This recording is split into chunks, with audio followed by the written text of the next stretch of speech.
বিসমিল্লাহির রহমানির রহিম। আমি জাফর সরকার, সাবেক সেনা সদস্য। আজকে যে লাইভগুলো কথা বলতে আসলাম, বাংলাদেশে ধ্বংসের রাজনীতি চলছে। এই আওয়ামী লীগ সরকারের দেড় যুগের শাসন বাংলাদেশের মানুষ কত কষ্ট জর্জরিত হয়ে প্রতিটি দিন গুনতে হয়েছে। 5ই আগস্ট 2024 সালের দ্বিতীয়বার বাংলাদেশে স্বাধীনই বলা যায়।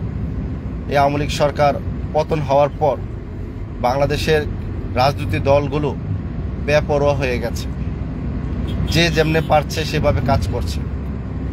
আমরা দেশের জন্য কাজ করেছি, দলের জন্য কাজ করেছি, সংবিধানের জন্য কাজ করেছি, রাষ্ট্রের জনগণের জন্য কাজ করেছি। যে দল দুর্নীতি করবে, দুঃশাসন দেখাবে, আমরা তাদের বিপক্ষে থাকব, জনগণের পক্ষে থাকব।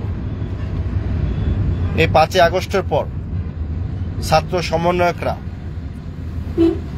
যে ভূমিকা পালন বর্তমানে করছেন, সেগুলো অনেকই প্রশ্নবিদ্ধ আছে।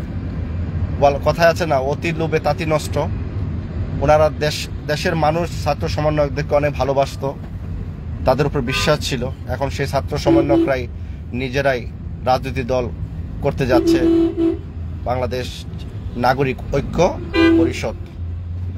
আসলে এই বিষয়টা জনগণ কতটুকু ভালো চোখে দেখবে, তাদের দ্বারাই জনগণ একটা ভালো কিছু আশা করত, কিন্তু তারাই যখন রাজনৈতিক দল গঠন করে তখন বুঝতে হবে তাদের মধ্যেও লোভ লালসা কাজ করছে। তো যাক, রাজনীতি করার অধিকার সকলেরই আছে, করুক, সমস্যা নেই। কিন্তু আমি আমার দল, জাতীয়তাবাদী দল বিএনপি নিয়ে কথা বলবো। এই 17 বৎসরে প্রত্যেকটা এলাকায় দেখা যায় বিএনপি কত বড় শক্তিশালী রাষ্ট্র দল ছিল। আওয়ামী লীগের সাথে পেতাত করে বিএনপির নেতাকর্মীরা শতকরা 90% লোক চলতে হয়েছে। এই 17 বছরে, এর পূর্বে যারা রাজনীতি করেছে ওইটা আলাদা, কিন্তু 17 বছরে বিএনপির রাজনীতির নেতাদেরকে কিন্তু আমরা চিনেছি, দেখেছি।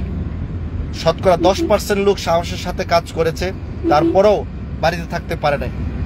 এই 5ই আগস্টের পর এখন বিএনপির পূর্বের যে নেতাগুলো 17 বছর যাদেরকে দেখা যায় নাই, ইঁদুরের গর্তে ছিল, তারাই আজ বড় বড় কমিটিতে চান্স পাচ্ছে, বড় বড় জায়গার মধ্যে তারা অবস্থান নিচ্ছে, পোস্টার ব্যানার দিয়ে প্রতিটা এলাকায় ঘিরে ফেলেছে যে তারাই এখন ত্যাগী নেতা।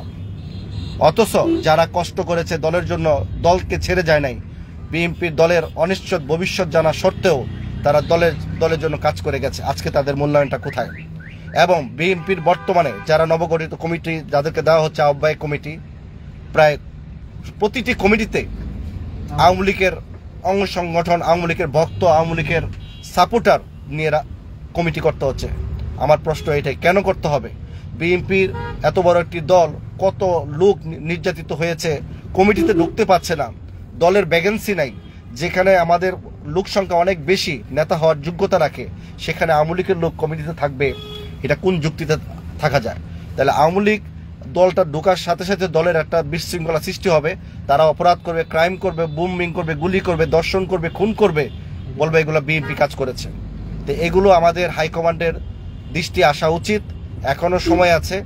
যদি আপনারা বিএনপিকে ক্ষমতায় আনতে চান, তাহলে এই ধরনের কাজ থেকে আপনারা বিরত থাকতে হবে এবং খুব কঠিনভাবে কমিটিগুলো সাজাতে হবে। এবং যারা সিনিয়র রাজনীতিবিদ আছেন তাদের সাথে পরামর্শ করতে হবে, বসতে হবে। যারা ত্যাগী নেতা আছে তাদের ঘরে ঘরে গিয়ে তাদের কমিটিতে আনার জন্য আহ্বান জানাতে হবে, অনুরোধ করতে হবে। ত্যাগী নেতারা কখনোই নেতার পিছনে গিয়ে দালালি চামচামি করে আমাকে পদ দেন এই কথা কখনোই বলবে না। যারা নেতার পিছনে যায় তারা দালাল চামচামি করে পদ পাওয়ার জন্য, নেতা হওয়ার জন্য যায়। যারা ত্যাগী নেতা তারা কিন্তু যায় না। আজকে আমি প্রথমেই সবসময় আমি অ্যাডভান্স একটু কথা বলে রাখি, এটা আপনারা সকলেই জানেন। এই গত 3 দিন আগে সচিবালয়ে আগুন লেগেছে, আমি একটা প্রতিবাদ করেছিলাম। প্রতিবাদটা আমি একটু ভিন্নভাবে করি, সবসময় নেগেটিভ নিয়ে করি, আমার মাথায় সবসময় নেগেটিভ জিনিসটাই কাজ করে। আমি বলেছি যে 4টা মন্ত্রণালয় একই যুগে একই বিল্ডিংয়ে আগুন লাগে কিভাবে? অথচ গত 2 দিন আগেও আমরা দেখলাম মন্ত্রণালয়ের নথিপত্র সহ 2টা ট্রাক উদ্ধার করা হয়েছে। কারণ এগুলো প্ল্যানিং ভাবে করা হয়েছে। ওইখানকার যারা সচিবরা আছে, আমলারা আছেন, তারা কিন্তু মানে আওয়ামী লীগের নিয়োগপ্রাপ্ত অফিসার ছিলেন। তাদের উপর কোনো ভরসা নাই, তাদের উপরে জনগণ কোনো ভরসা করতে পারবে না এবং তত্ত্বাবধায়ক সরকার উপদেষ্টারাও ভরসা করতে পারবে না, কারণ তারা আওয়ামী লীগের থেকেই তারা নিয়োগ পেয়েছে। তারা আওয়ামী লীগকে চায়, তারা চায় যে চলে বলে কৌশলে আওয়ামী লীগ যেন আবার ক্ষমতায় আসতে পারে।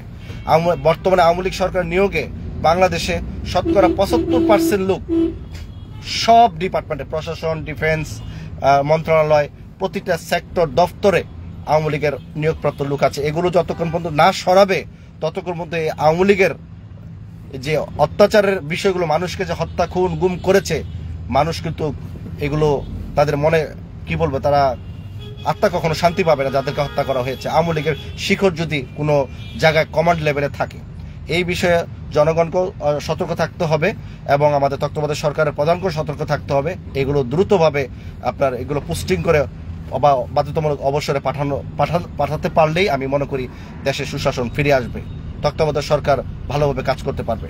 আর আমরা জানি এই সরকার 2 বছরের আগে কখনোই জাতীয় নির্বাচন অন্তত দেবে না, যা ওনাদের চাল চলন, কথাবার্তা বা তাদের দেশ শাসনের মধ্যেই বোঝা যাচ্ছে। যতক্ষণ পর্যন্ত বাংলাদেশে একটি দলীয় সরকার না আসবে, জবাবদিহিতার সরকার না আসবে, ততক্ষণ পর্যন্ত বাংলাদেশ কিন্তু নিয়ন্ত্রণে থাকবে না। তত্ত্বাবধায়ক সরকার মানে সকলের জন্য নিরপেক্ষতা পালন করা। তাই এখানে আওয়ামী লীগের কিন্তু সুযোগ নিচ্ছে। 2 দিন হয় নাই আওয়ামী লীগের পতন হয়েছে, এখনো ছাত্রছাত্রীদের বিভিন্ন দলের নেতাকর্মীদের রক্ত লেগে আছে রাস্তাঘাটে, মানে কিভাবে তাদেরকে প্রশাসনের মাধ্যমে গুলি করে হত্যা করা হয়েছে, এগুলো এখনো মনে হলে মানে যারা 71 সালে যুদ্ধ দেখে নাই, মৃত্যু দেখে নাই, তারা কিন্তু 5ই আগস্টের মৃত্যুগুলো স্বচক্ষে দেখেছে। কচি কচি কোমলমতি শিশুদেরকে, ছাত্রদেরকে গুলি করে হত্যা করেছে, মেয়েদেরকে গুলি করে হত্যা করেছে, ধর্ষণ করেছে, সেগুলো কিন্তু মানুষ ভুলে যাবে না। আবার এখন আওয়ামী লীগ আবার পোস্ট করে আবার খুব শীঘ্রই আমরা ফিরে আসব, খুব শীঘ্রই আমরা ক্ষমতায় আসব, আর বেশি দিন নয় শেখ হাসিনা বাংলাদেশে আসতেছে। কত ধরনের কথাবার্তা মানে আলোচনা আমরা ফেসবুকে দেখি, এগুলো আসলে লজ্জা হয় আওয়ামী লীগের জন্য যে তারা এখনো আওয়ামী লীগকে ক্ষমতা আনার জন্য চেষ্টা করে। তাহলে কত বড় নির্লজ্জ বেহায়া তারা হতে পারে। মানুষ খুন করে, দর্শন করে, লুটপাট করে দেশকে ধ্বংস করে দিয়েছে। এই বড় বড় ইকুইপমেন্ট, বড় বড় রাস্তাঘাট করলেই দেশের উন্নয়ন হয় না, মানবিক চিন্তা করলে দেশের উন্নয়ন হয় মানুষের উন্নয়ন দিয়ে। তো আজকে আমি তত্ত্বাবধায়ক সরকার যারা রাষ্ট্র পরিচালনায় আছেন, বিভিন্ন উপদেষ্টারা আছেন, তাদেরকে বলবো আপনারা চোখ কান খুলে রাষ্ট্র পরিচালনা করুন। তা না হলে বাংলাদেশের যে কোনো মুহূর্তে একটি বিদ্রোহ শুরু হতে পারে। কারণ আমি আগেই বলেছি, বাংলাদেশের সমস্ত সেক্টর, দপ্তর, প্রশাসন, ডিফেন্স এগুলো কিন্তু আপনার আওয়ামী লীগ সরকারের নিয়োগপ্রাপ্ত আছে, এখনো আছে। তো তাদেরকে মন মানসিকতা আওয়ামী লীগের পক্ষেই আছে, কারণ তারাও জানে যে আমরা এই সরকার পরিবর্তন হলে আমাদের ক্ষতি হতে পারে বা আমাদের ভালো কোনো কিছু নাও হতে পারে। এই বিষয়ে তাদের মনে কিন্তু কাজ করছে। তারাও চাইবে যে আওয়ামী লীগ সরকার যেন আবার ক্ষমতায় আসলে তারা নিরাপদে থাকবে। এই ভুল বিষয়গুলো তাদের মনের মধ্যে কাজ করছে। তা আমরা যারা সরকারি আমলাতে আছেন, আমার ভিডিওগুলো যারা দেখবেন, তাদেরকে বলবো আপনারা দেশের জন্য কাজ করেন। যা হওয়ার হয়ে গেছে, এই আওয়ামী লীগ সরকারের জন্য কাজ করতে গিয়ে আপনারাও দেশের মানুষের কাছে ভিলেন হয়েছেন, দেশের মানুষের কাছে খারাপ হয়েছেন। হয়তো টাকার পাহাড় করেছেন, কিন্তু এই টাকার পাহাড় কিন্তু মৃত্যুর পর কিন্তু আপনার কবরে যাবে না। মাত্র 3.5 হাত কবর আর 3.5 হাত মানে কয়েক গজ কাপড় ছাড়া কিছুই যাবে না। তোতে আল্লাহর কাছে কি জবাব দিবেন? এখনো সময় আছে, মানুষের হক নষ্ট করবেন না। রাজনৈতিক দলগুলোকে বলবো দেশের জন্য কাজ করুন।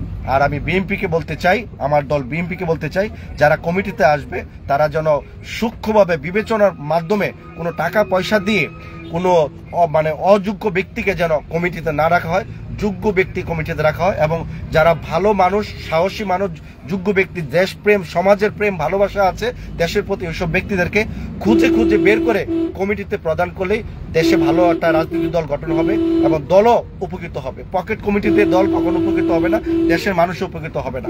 সবসময় তারা দুর্নীতির দিকেই ঝুঁকে যাবে আমি মনে করি। তো প্রিয় বন্ধুগণ, যারা কমিটি দিচ্ছে, আমি আগেও বলেছি, যারা কমিটি দিবে নেতারা, ওই নেতারা যে এমপি হবে তার কিন্তু গ্যারান্টি নাই। যারা বিএনপির ভারপ্রাপ্ত চেয়ারম্যান জনাব তারেক রহমান বলেছেন, এমপি না হয় পদ, যারা পদ পাবে তারা হয়তো এমপি নির্বাচন করতে পারবে না, আর যারা এমপি নির্বাচন করবে তারা পদে থাকতে পারবে না। হয়তো সবাই এমপি হবেও না বা সবাই পদও পাবে না, তারপর এটার মধ্যেই বেছে নিতে হবে। তো আমি চাইবো যারা পদ পদবি দিবেন খুব সাবধানে দিবেন। আওয়ামী লীগের কোনো লোক যেন বিএনপিতে অবস্থান করতে না পারে, কারণ আমাদের বিএনপির হাজার হাজার মানুষ পদ পদবি থেকে বঞ্চিত হয়ে আছে, তাদের থেকে বেছে বেছে আপনারা বিএনপি কমিটি দিয়ে শক্তিশালী একটি দল গঠন করার সুযোগ নেবেন। তা না হলে সামনে কিন্তু ভবিষ্যৎ অন্ধকার। বিএনপিকে মাইনাস করার জন্য অনেক দল কিন্তু বসে আছে।